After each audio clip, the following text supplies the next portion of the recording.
What's up, everyone? Welcome back to Better Biomed. Folks, we are going to continue down the path of trying to find the perfect bit kit, and I've got two more options that I have found out there on the amazing Amazon, and I have not seen these in person, so let's go ahead and open out and take a look. Two very different kits. This one appears to be just the bits, nothing fancy. Doesn't need to be fancy because these are going to go in a tool bag. Okay.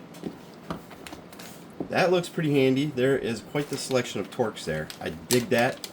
Folks, Torx also can be used in places where you have defective Allen screws. And this kit also comes with a very good set of metric and standard Allens. So I got 1.5 up to 8.0. And I've got 5/64 up to 5/16. That's pretty hefty collection.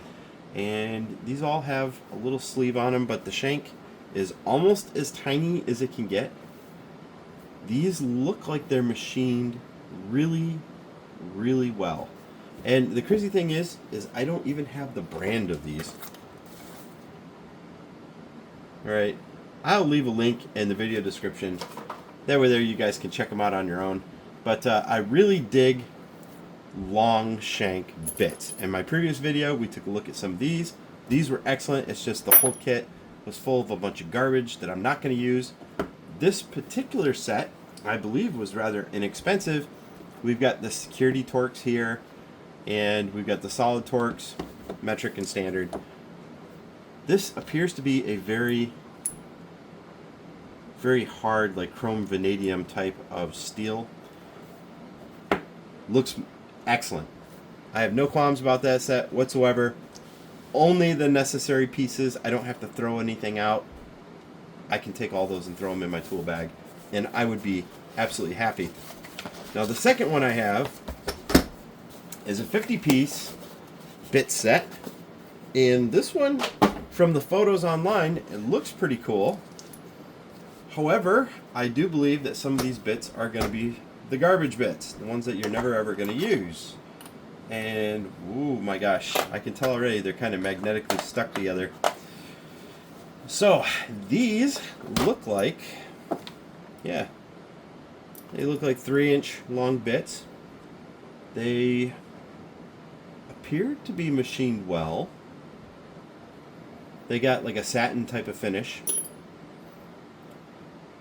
and they're laser engraved. So I take a look at the hex end. The hex end tells me a lot about their machining and the quality of a job. So if the lathe did a really good job at chopping off the hex, which this one you can see, yeah, it's only so-so.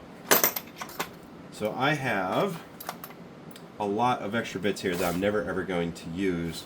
So let's go ahead and separate out the bits I am going to use. So we have a number 1, number 2 Phillips.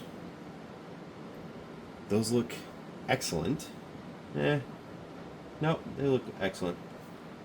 Good condition. Again, the machining on the end cap is a little meh.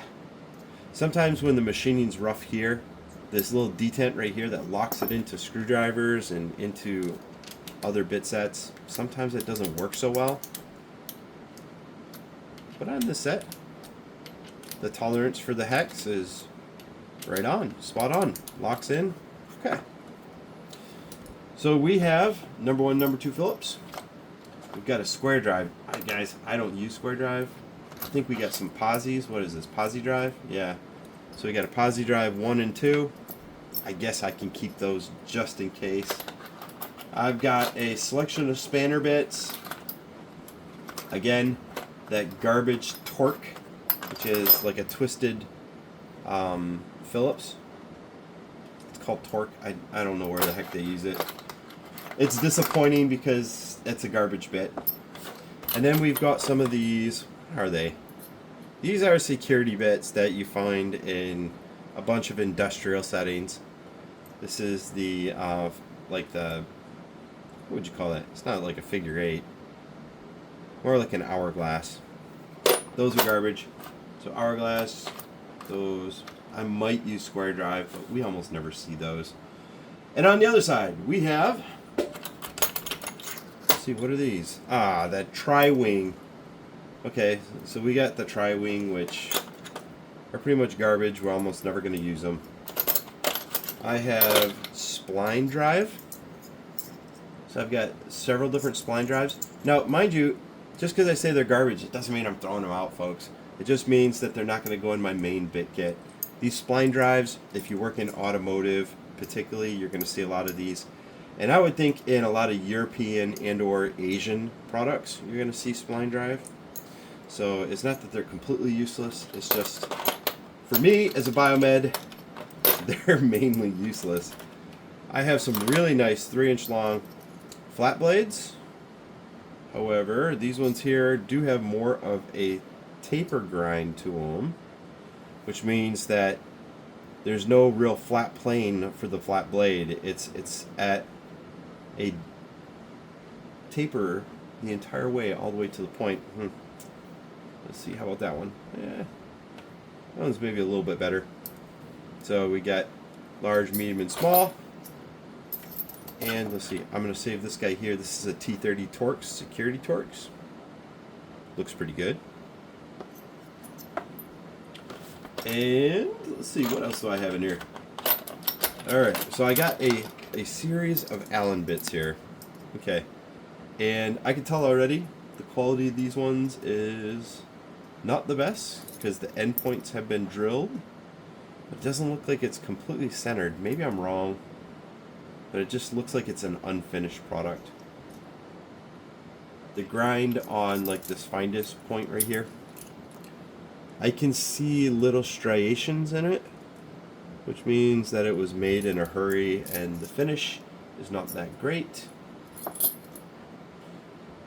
So here's my 6 mil, and I can see some little imperfections down here at the base of the grind.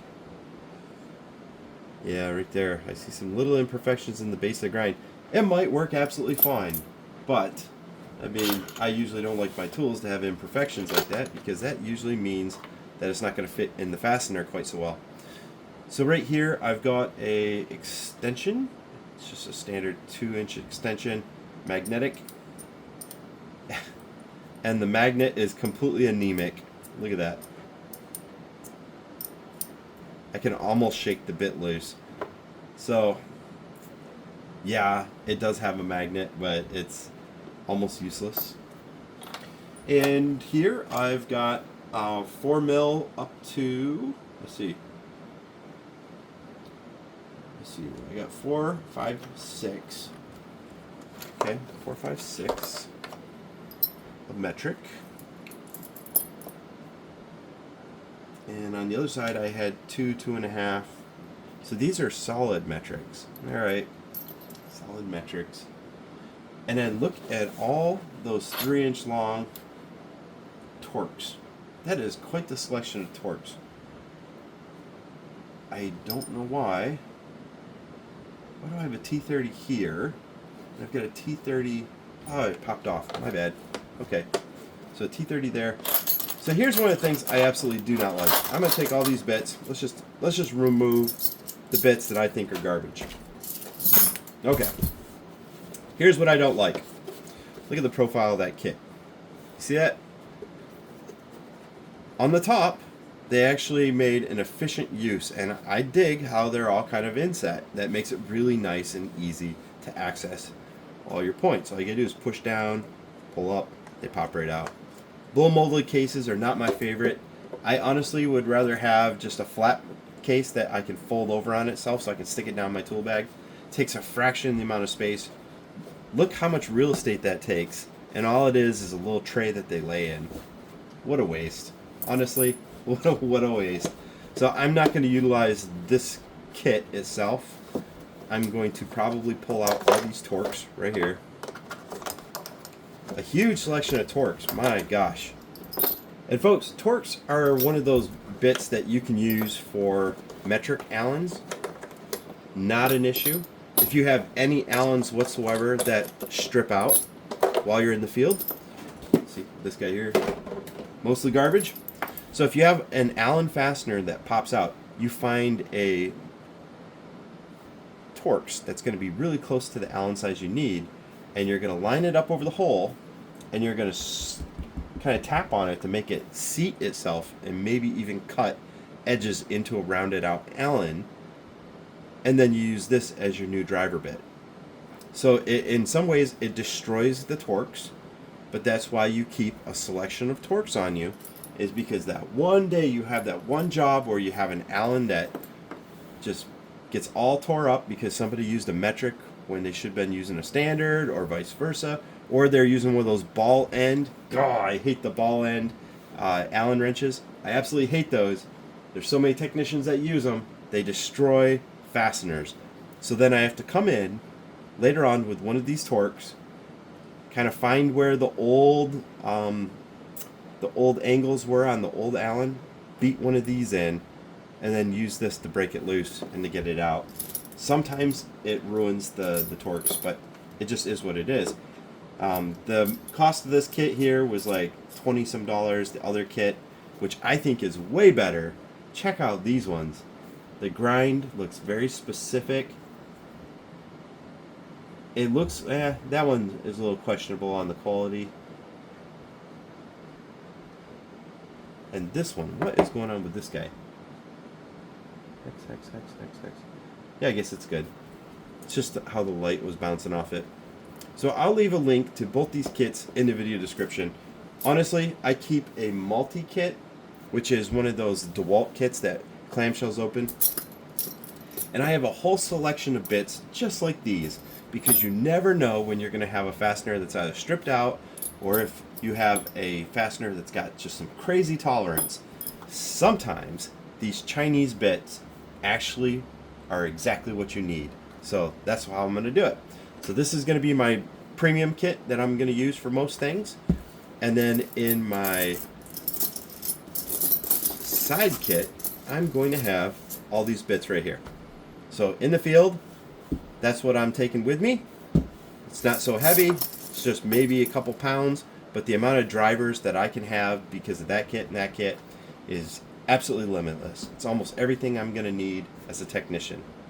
So folks, thanks for watching. If you have any questions about these, go ahead and leave them down below. These bit kits, they're passable quality, reasonable from what I can tell. The fit and finish looks reasonable good. But this one here appears to be the real takeaway. My only reasonable complaint is that they're only a 2-inch set. These are 3-inch, these are 2-inch, and that is the difference. However, take a look at that T7. The machining on that T7 looks fantastic. All to T40, almost all the ones I can use. Yeah, 5/64 and 1.5, and that seems to be the kit right there. Alright guys, thanks for watching, and stay tuned. I'm going to have more videos coming up real soon.